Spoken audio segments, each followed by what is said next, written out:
जय श्री कृष्ण दोस्तों, चलो तो वीडियो को आगे बढ़ाते हैं।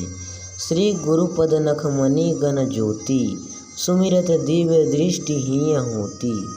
दलन मोह तम सो सब प्रकाशु, बड़े भाग उर आवै जासु। उगर ही विमल विलोचन ही के, मिटही दोष दुख भव रजनी के। सुजही रामचरित मणि मानिक, गुपुत प्रगट जह जो जेहि खानिक। जथा सुअंजन अंजे दृग साधक सिद्धि सुजान, कौतुक देखत शैल बन भूतल भूरि निधान। जिन गुरु के चरण के नख मणि के ज्योति के समान प्रकाशमय हैं, जिनके स्मरण मात्र से ही दिव्य दृष्टि खुल जाती है, जिसे अंतरचक्षु कहते हैं। हृदय की आँख अपने आप खुल जाती है। किसी भी प्रकार के गुरु नाम अथवा क्रिया के द्वारा नहीं, नाम के द्वारा जिस प्रकाश का दर्शन करते हैं, जिसे निर्गुण ब्रह्म मानते हैं, जिस प्रकाश को मैं वही हूँ और वही भगवान है, ऐसा मानने वाले हैं।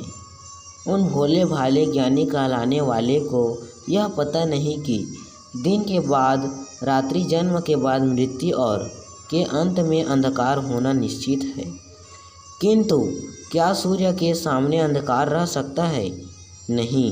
न वैसे ही परमात्म तत्व का ज्ञान होने के बाद नाम क्रिया से कोई मतलब नहीं रहता। नाम से मोह हटकर राम के प्रति प्रेम हो जाता है। पूर्व के पुण्य कर्म को ही भाग्य कहते हैं और वहीं से प्रेम होने पर वे ही श्री गुरु ही हृदय में प्रकट होकर अपने ईश्वरीय रूप को दिखाते हैं।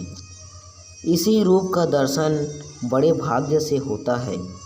भगवान ही स्वयं अंतरचक्षु देकर उसे शुद्ध कर देते हैं, जिसे उसके हृदय के नेत्र स्वयं ही खुल जाते हैं और इसी नासी देह के रहते रहते अविनाशी देह को प्राप्त करा देते हैं। उसी क्षण जन्म मृत्यु के भय से मुक्त हो जाते हैं और अविनाशी परम पद को प्राप्त हो जाता है, अर्थात काल पर विजय प्राप्त कर लेता है। इसी को भव रजनी का दोष मिटाना कहते हैं और वह सदा के लिए अवागमन से मुक्त होकर भगवान के साथ एक ही भाव को प्राप्त कर लेता है। ताकि रामचरितमणि, जिसे आज तक मान लो कहते आए हैं, जिनका वेद पुराण शास्त्रों में जो गुप्त रूपों में वर्णन किया गया है, उस गुप्त भाव को प्रकट करने वाले ही स्वयं खानिक हैं। खानिक का मतलब क्या है?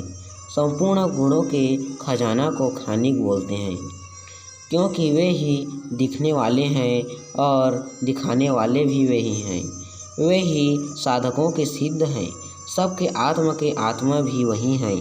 उन्हीं के लिए यह संपूर्ण संसार खेल के समान है और जिस जीव पर कृपा करके अपने को जन्मा देते हैं, ब्रह्म जीव और माया को वह जान लेता है, अर्थात शरीर, आत्मा और परमात्मा को जानकर उसमें प्रविष्ट होना जान लेता है, क्योंकि उनके लिए भी यह संसार खेल समान हो जाता है। संपूर्ण सृष्टि लय होने पर जिसमें सूक्ष्म रूप से प्रविष्ट किया जाता है, उसी को निधान कहते हैं। उन्हीं श्री गुरु के चरण कमल को मैं प्रणाम करता हूँ। धन्यवाद।